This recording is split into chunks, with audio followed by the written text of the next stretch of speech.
जसं की तुम्हाला माहिती आहे आपण इंडिकाचं रिस्टोरेशन करतोय बरेच दिवस झाले आणि माझ्या मनात नेहमी सतत हा प्रश्न येत राहतो की जितके पण लोक आजकालच्या जमान्यामध्ये इंडिका किंवा कुठलीही दुसरी गाडी असेल तिचं रिस्टोरेशन करत असतील तर सगळ्यात महत्त्वाच्या गोष्टी कोणत्या आहेत. तर या व्हिडिओमध्ये मी तुम्हाला सगळ्यात महत्त्वाच्या गोष्टी सांगणार आहे की गाडी ज्यावेळेस तुम्ही पण रिस्टोरेशनला, रिपेंटला किंवा कुठल्याही प्रकारचं मेकॅनिकल वर्क जे असेल त्याच्यासाठी तुम्ही देता तर काही गोष्टी ज्या आहेत त्या ध्यानात असायला पाहिजेत मित्रांनो. त्यासाठी व्हिडिओ शेवटपर्यंत बघा, कारण की खूप व्हॅल्युएबल गोष्टी ज्या आहेत मी तुम्हाला सांगणार आहे या गोष्टीमधून. कारण की आपल्या इंस्टाग्राम चॅनलवरती तुम्ही जाऊन बघा, आपले यूट्यूब शॉर्ट्स जाऊन बघा तुम्ही.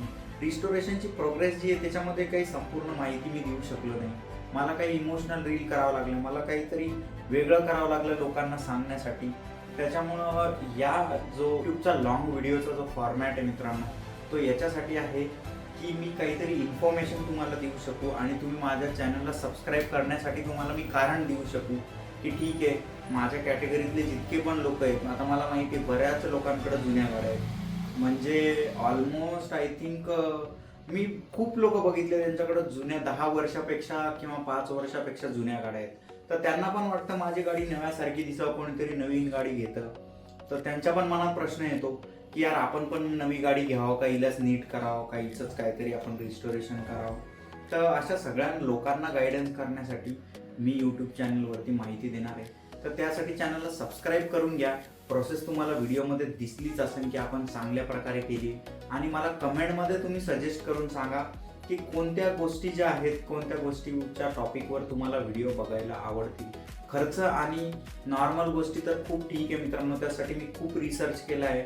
आणि लोकांचे जे प्रश्न आहेत ना मित्रांनो, ते खर्च किती आला आहे मित्रांनो. बघा, खर्च जो आहे ना तो आपल्यावरती डिपेंड आहे टोटली की आपल्याला गाडी रिस्टोर कशी करायची.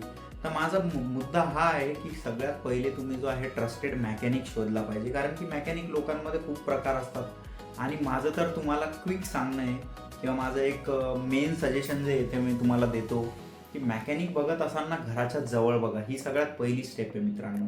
जर मेकॅनिक तुम्ही घरापासून खूप दूर बघितला तर त्या मेकॅनिककडे काही प्रॉब्लेम झाला असेल तर तुमच्या खूप परेशानी होती. जर तुम्हाला काही गोष्टी रिपेअर झाल्याच्या नंतर काही जर चुका आढळल्या किंवा काही गोष्टी अशा असतात की आपल्याला त्याच्यामधलं टेक्निकल नॉलेज बिलकुल नसतं, पण कधी कधी काय असतं की आपण लगेच पटकन जाऊ शकतो त्या मेकॅनिककडे आपण पटकन जाऊ शकतो आणि आपण त्याला विचारू शकतो की बाबा हे आपण नेमकंच फिक्स केलं, आम्ही तुला इतके पैसे लावलेत तर हे फिक्स का नाही झालं. तर अशा गोष्टी ज्या आहेत त्या लक्षात ठेवा मित्रांनो. आणि आता हा व्हिडिओ मी काही जास्त लंबा करत नाही आहे. नेक्स्ट व्हिडिओमध्ये आपण series by series, step by step जाणार आहे की कसं रिस्टोरेशन करायचं, सगळ्यात पहिले लोकेशन कशा शोधायच्या, त्याच्यानंतर मेकॅनिक कसला बघायचा. तुमच्या गाडीच्या पार्टमध्ये पहिले तुम्ही बेसिक नॉलेज जे आहे ते घेतलं पाहिजे की आपल्या गाडीमध्ये नेमकं करायचं काय आहे. त्याच्यानुसार जो आहे तो पुढचा पाथ जो आहे तो डिसाईड होत असतो. खर्च किती येणार, कोणते पार्ट्स लागणार, ऑनलाईन ऑर्डर करू की ऑफलाईन मार्केटमधून घेऊ, बऱ्याच गोष्टी आहेत. तर त्यासाठी आपल्या चॅनलला तुम्ही सबस्क्राईब करून घ्या, कारण की असेच इन्फॉर्मेटिव्ह व्हिडिओ जे आहेत ती मी तुम्हाला सांगत येणार आहे. तर भेटूया नेक्स्ट व्हिडिओमध्ये मित्रांनो.